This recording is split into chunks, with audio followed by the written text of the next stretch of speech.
चलिए जबलपुर की तरफ रुख करते हैं, जहां मुख्यमंत्री डॉक्टर मोहन यादव का संबोधन सामने आया। बता दें कि आज का दिन उन्होंने कहा कि आज का दिन कई मायनों में महत्वपूर्ण है। नेताजी सुभाष चंद्र बोस जयंती की बधाई देता हूं। जबलपुर की धरती ने ऐसे महापुरुष के माथे पर तिलक लगाया था। नेताजी सुभाष चंद्र बोस को नमन करते हैं। 100 साल का रिकॉर्ड अमृत कलश बनाकर धरती में स्थापित किया। नेताजी सुभाष चंद्र बोस की 8 फीट की प्रतिमा का अनावरण किया और क्लब की ख्याति के कारण नेताजी सुभाष चंद्र बोस खुद क्लब पधारे थे। आजादी की लड़ाई में बंगाल के कई नायकों का महत्वपूर्ण योगदान रहा। आजादी के बाद कांग्रेस ने कश्मीर के रूप में गलती की।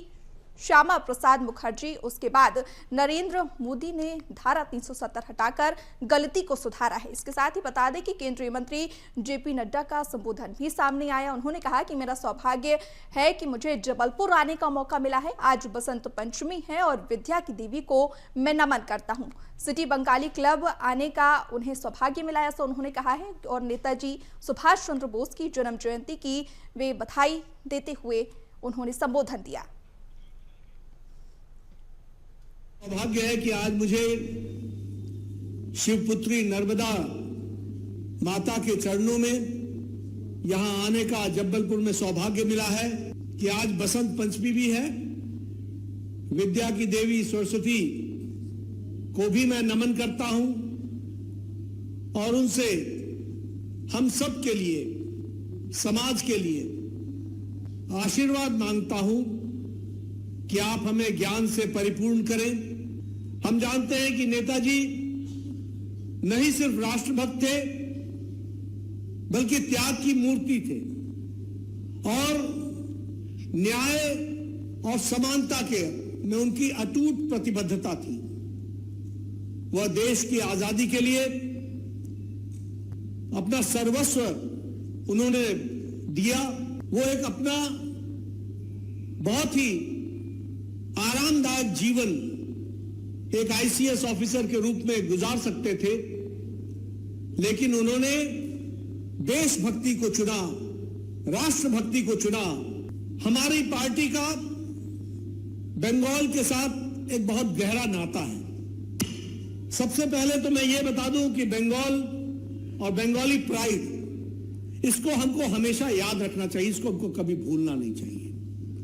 और जब हम बंगाली प्राइड कहते हैं तो वो सिर्फ हमारे और आपसे नहीं जुड़ता, वो देश।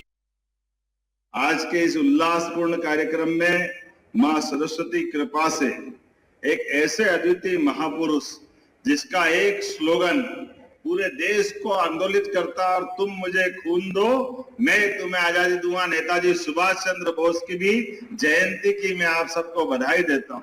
भविष्य का नेता जो वो राष्ट्रीय अध्यक्ष बने थे कांग्रेस के, तमाम अवरोधों के बाद इस जबलपुर की पावन धरती ने एक ऐसे महापुरुष के मस्तक पर अध्यक्ष का तिलक लगाया।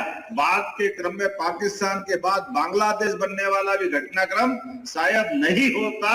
ऐसी कई संभावनाओं के बलबूते पर हम नेताजी सुभाष चंद्र बोस को नमन कर सकते हैं।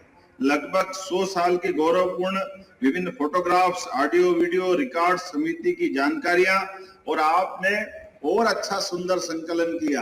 पिछले 100 साल का सारा रिकॉर्ड अमृत कलश बना करके भूगर्भ के अंदर संरक्षित किया 100 वर्षों की स्तुति करने के लिए। सच में उसका भी लोकार्पण हुआ। नेताजी सुभाष चंद्र बोस की 8 फीट ऊंची प्रतिमा का अनावरण भी हुआ। ये प्रतिमा नेताजी की वीरता, साहस, अद्वितीय शौर्य गाथा से हमें परिचित कराएगी।